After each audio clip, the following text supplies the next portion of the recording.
ခိုင်မာပြီးကျဲမာသောချစ်ချင်းမေတ္တာကိုတည်ဆောက်ရာတွင်လက်တွဲဖို့နှင့်ဦးစလုံးမှတတ်မှတ်တဲ့ကြိုးစားအားထုတ်မှုနှင့်ဂရုစိုက်မှုတို့ပါဝင်သည့်ဤဒီမှအဓိကကျသောအစိတ်အပိုင်းများကိုခွဲခြမ်းစိတ်ဖြာခြင်းဖြစ်သည်၁ဆက်သွယ်ရေးပွင့်လင်းရိုးသားသောဆွေးနွေးမှု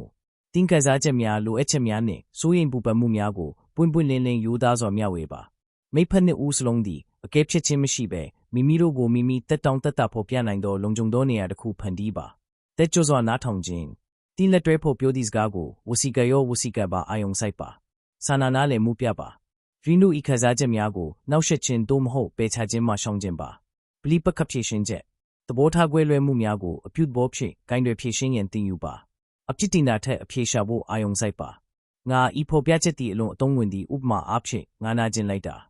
မင်းဒီလိုမြဲလို့တယ်အစောနှစ်ယုံကြည်မှုနှင့်လေးစားမှုယုံကြည်မှုတည်ဆောက်ခြင်း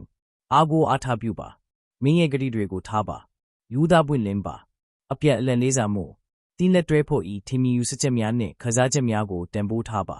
သူတို့ကိုကျင်နာမှုနှင့်စာနာစိတ်ဖြင့်ဆက်ဆံပါသူတို့ရဲ့နေနိမိတ်တွေကိုလေးစားပါ၃စိတ်ကစားမှုဆိုင်ရာယဉ်နီးမှုအားနည်းချက်တီဤအားနည်းချက်များနှင့်ကြောက်ရွံ့မှုများကိုမျှဝေလိုစိတ်ရှိပါနည်းနည်းသောစိတ်ခံစားမှုဆိုင်ရာချိတ်ဆက်မှုကိုဖန်တီးပါဖန်ဖိုးမှုနှင့်အားပေးမှုခက်ခဲတဲ့အချိန်တွေမှာတိလက်တွဲဖို့အတွက်ရှိနေပါစေရင်းတို့ဤတကူဤတို့တက်မှုနှင့်ပန်းတိုင်များကိုအားပေးပါကျေးဇူးတင်ကြောင်းပြသပါ၄အည်အသွေးအချိန်နှင့်မျှဝေထားသောအတွေ့အကြုံများအတူအချိန်ဖြုံဘဝမှာအလုံးရှုံနေရင်တောင်တယောက်နဲ့တယောက်အချိန်ပေးပါနှစ်ယောက်စလုံးနှစ်သက်တဲ့လှုပ်ရှားမှုတွေမှာပါဝင်ပါအမတ်တရများဖန်တီးခြင်းအတွေ့အကြုံသစ်များကိုမျှဝေပြီးထာဝရအမတ်တရများကိုဖန်တီးပါဒါကမင်းရဲ့နှောင်ကြိုးကိုခိုင်ခန့်စေပြီးမျှဝေတဲ့သမိုင်းကြောင်းကိုဖန်တီးပေးပါတယ်ညတကူဤထိမ့်သိမ့်ခြင်းကိုပိုင်နေရတယောက်နဲ့တယောက်ကိုပိုင်နေရနဲ့အချိန်တွေကိုတယောက်တည်းလေးစားပါ